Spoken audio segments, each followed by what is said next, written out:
Video को शुरू करने से पहले आप सभी कृपया चैनल को सब्सक्राइब जरूर कर लीजिए। एक छोटे से हरे भरे गांव में मोहन और राधा नाम के दो बच्चे रहते थे।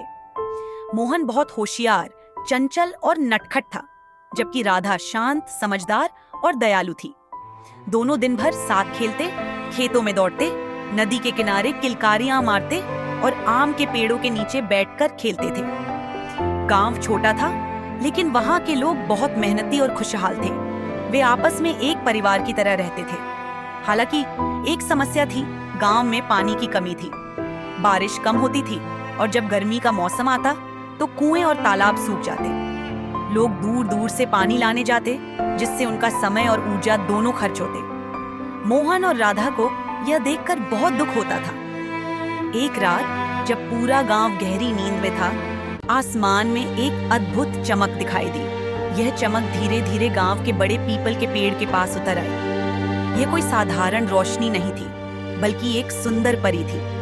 परी के सुनहरे पंख चांदनी की तरह चमक रहे थे और उसके हाथ में एक चमकती हुई जादुई छड़ी थी। उसकी आंखों में स्नेह और मुस्कान थी। सुबह जब मोहन और राधा खेतों की ओर जा रहे थे, उन्होंने देखा कि पीपल के पेड़ के पास कुछ अजीब सा प्रकाश था। दोनों उत्सुकता से वहां गए और जब उन्होंने परी को देखा तो वे चकित रह गए। परी बहुत सुंदर थी और उसकी उपस्थिति से सारा वातावरण दिव्यता से भर गया था। परी ने मुस्कुराकर कहा, डरो मत बच्चों, मैं आकाश लोक से आई हूँ। मैंने सुना है कि तुम दोनों बहुत अच्छे, नेक दिल और मेहनती हो। इसीलिए मैं तुम्हें एक विशेष उपहार देने आई हूँ, जो पूरे गांव के लिए बहुत उपयोगी होगा। राधा ने झिझकते हुए पूछा, कैसा तोहफा?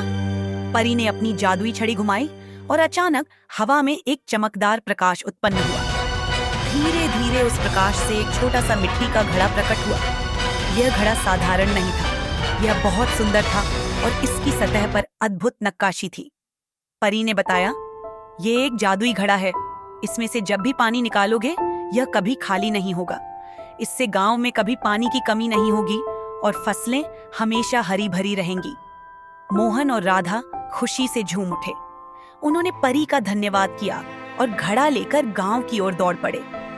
जब उन्होंने यह घड़ा गांव के लोगों को दिखाया और उसकी खासियत बताई, तो सभी बहुत खुश हुए। उन्होंने परी को धन्यवाद दिया और उसकी दी हुई अमूल्य भेंट को संभाल कर रखा।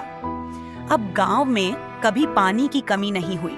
खेत लहलहाने लगे, जानवर हमेशा ताजे पानी से तर रहते और बच्चे खुशी खुशी खेलते। गांव के लोगों का जीवन पहले से अधिक सरल और खुशहाल हो गया। सभी लोग मोहन और राधा की तारीफ करते नहीं थकते। वे सब जानते थे कि यह जादुई घड़ा परी के आशीर्वाद से आया था और यह गांव के लिए एक वरदान था। रात के समय जब मोहन और राधा आकाश की ओर देखते, तो उन्हें लगता कि परी वहां से उन्हें देख रही है और उनकी खुशियों में शामिल हो रही है। वे हर रात परी को धन्यवाद देते और उसकी दी हुई सीख को हमेशा याद रखते। परी के आशीर्वाद से गांव में हमेशा समृद्धि बनी रही। वीडियो को पूरा देखने के लिए शुक्रिया। आप सभी कृपया चैनल को सब्सक्राइब जरूर कर लीजिए। धन्यवाद।